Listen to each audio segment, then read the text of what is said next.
Erev Tov Rabotai, we are continuing with our Mishna Yomi, Masechet Rosh Hashanah. We are up to Perek Aleph, Mishnah Vav. Today's Mishnayot should be Le'elu Nishmat Neria ben Svetlana Aranbaev Neriyahu ben Burcha Israelov Menuchatam Began Eden Amen, and Le'avdil ben Chaim Nechaim for the Refuah Shelma Bacha Bat Esther and Daniel Shalom ben Rosa Betor Shar Cholei Israel.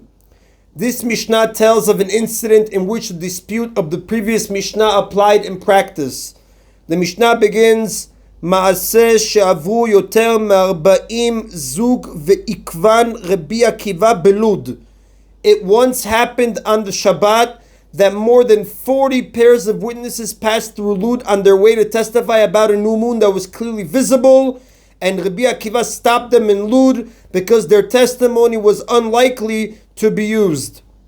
The Meiri explains Rabbi Akiva agrees with Rabbi Yossi's ruling in the previous Mishnah that witnesses may not desecrate Shabbat when the moon is clearly visible.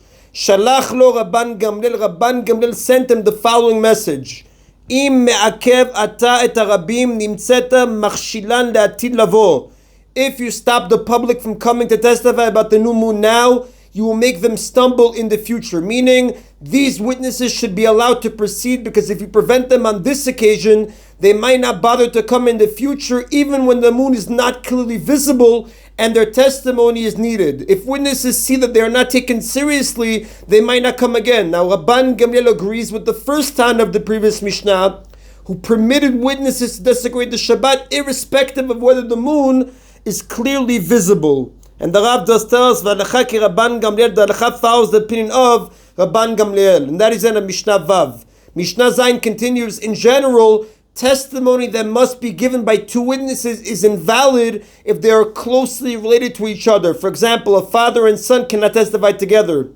This Mishnah discusses whether this law applies to witnesses who testify about the new moon. The Mishnah begins, Av ubno sherau et hachodesh yilechu. A father and his son who saw the new moon should both go to the Beit Din to give their testimony. Lo shemitztarfin ze im ze. This is not because one can join the other to testify, for in fact they cannot. Rather, it is because if one of them is disqualified for any other reason, the second one can join another witness to whom he is not related. He might be disqualified as a result of the interrogation that we're going to describe later in chapter 2, Mishnah 6, or because he is a sinner, such as a thief. Now the next Tana disagrees with the premise of the first Tana's ruling. Rabbi Shimon says, Av ubno v'chol hakrovin ksherin le'edut hachodesh.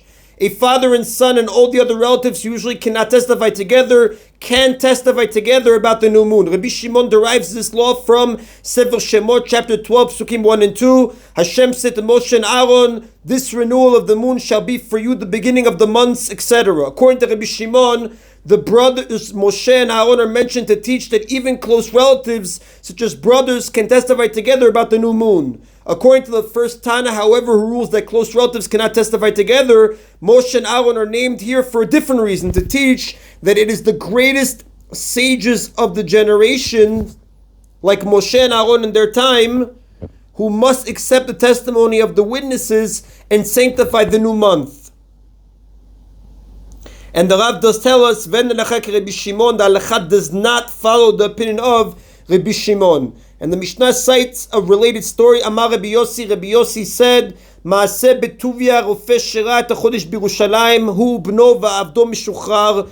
It once happened that Tuvia, the doctor, saw the new moon in Yerushalayim together with his son and his freed Canaanite slave, who, like all freed Canaanite slaves, had the status of a convert to Judaism. The Kiblu HaKohanim oto ve'et beno. When they went to testify, a Beit Din of Kohanim that they met accepted him and his son to testify together, as Rabbi Shimon ruled above. Upaslu et avdo, but they disqualified his slave because he did not have Jewish lineage. These Kohanim derive from the Torah that only someone of Jewish lineage can testify about the new moon.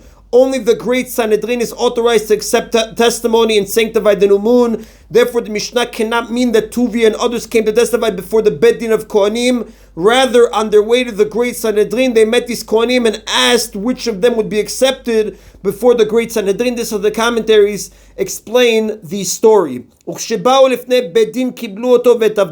However, when the three of them came before the great Beddin, the judges accepted him and his freed slave because in their view, Jewish lineage is not necessary here. But they disqualified his son because relatives cannot testify together even about the new moon, as the first Tana ruled above. And that is in Abu Tayyib today's Mishna Yomi. Baruch Adonai Leolam. Amen v'amen.